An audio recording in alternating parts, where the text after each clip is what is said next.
You are listening to the Manument Podcast. My name is Casey, and I'm here with my buddy Glenn Johnson, investment advisor and founder of Jabez Financial right here in the Uncasville area. Wanted to talk about longevity when it comes to retirement planning. And when I hear that word longevity, I so often think of Dolly Parton, because who has been in the game longer than Dolly? So when I tell you that she's collected 11 Grammys, 10 CMAs, 3 Emmys, and so many other awards over the course of her career, you're probably not too surprised. But the fact that she's still going as strong as she is as she hits 80 years old this month makes it worth listening to what she has to say. Everybody said, well, you're 80 years old. You're going to be 80 years old. I said, well, so what? Look at all I've done in 80 years. I just feel like I'm just getting started. I know that sounds stupid, but I think there's a lot to be said about age. If you allow yourself to get old, you will. And people say, well, how come you don't seem to get old? I said, because I ain't got time to get old. I ain't got time to dwell on that.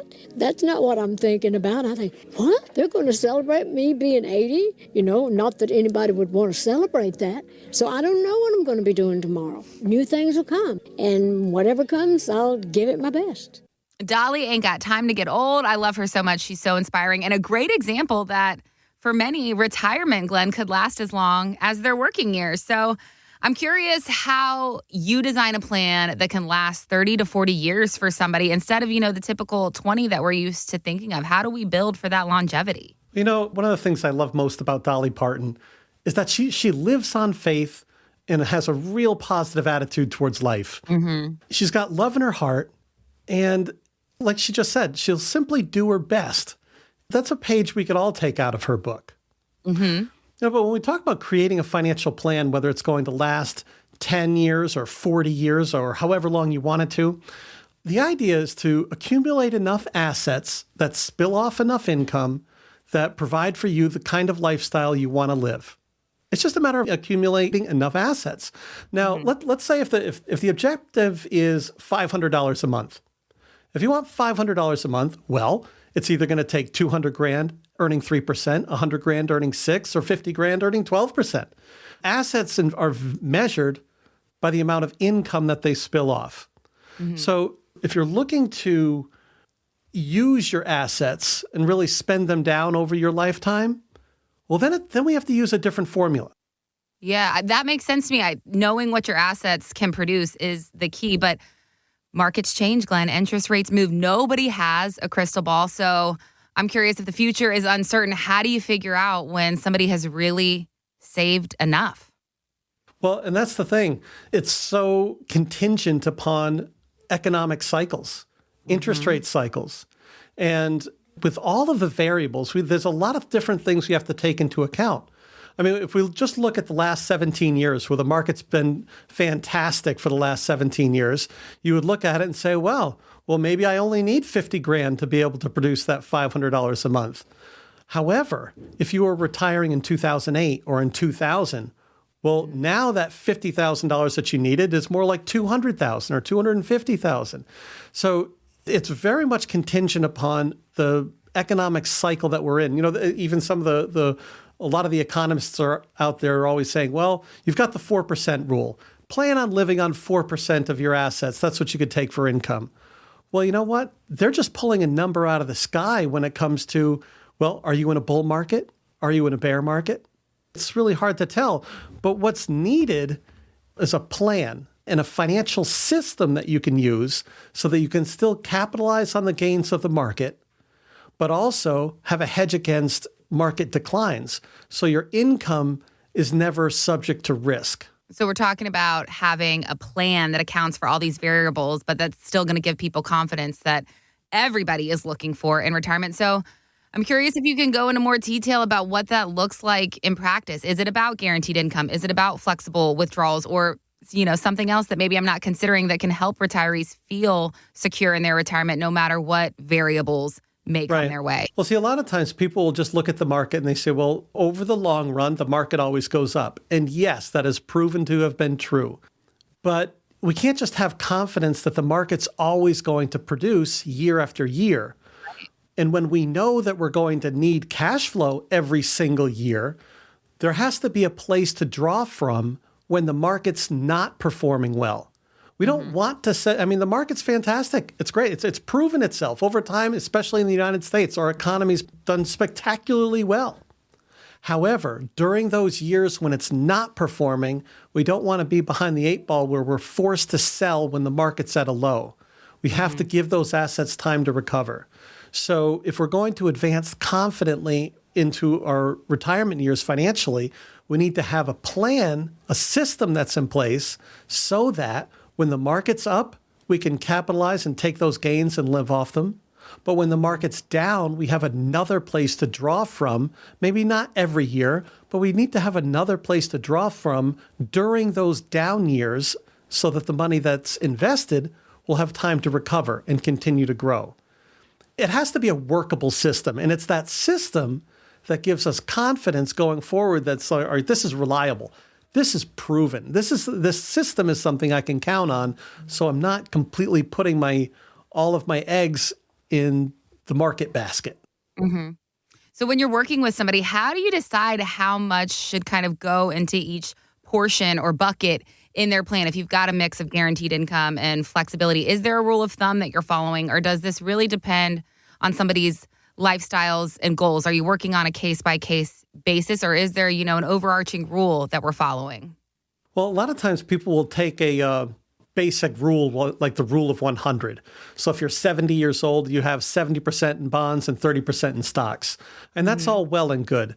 However, what you need to have is a system that takes into account variables, not just a flat percentage or allocation model. But we have to look at, are we in a secular bear market or secular bull? Are we headed into a secular bear? Or let's say we're headed into a secular bear market, and we know we're going to need $30,000 a year coming from our investments to supplement Social Security and pension, right? Well, if we know we're going to need $30,000 a year from our investments, and we're headed into a potentially down year, that means we want to have enough money that's set aside in safe accounts so that we can draw that $30,000. And then maybe we want to have enough there so we could draw that $30,000 a year for maybe a couple of years, 2 or 3 years, because who knows when the market's going to start to turn around. And that's going to change. So the amount of income you need and for the amount of time that you'll need it, we need to be able to have that safe money during those seasons of economic downturn. You mentioned the 70-30 rule. You also mentioned the 4% rule. Some of these, outdated rules that we've been following for so many years when it comes to retirement planning. So I'm curious if you have a client come to you who has been following these rules by the book and they're having a tough time breaking that mold. How do you help them shift their mindset to maybe take a new route? How do those conversations go when somebody comes to you who has been following by the book for so many years and they're afraid to make a change? That's a great question. And it's interesting when you figure out how the brain works. Whatever it is that we learn first, that's what we accept to be true. Anytime we get in new information, we compare it to what's been previously stored in our brain.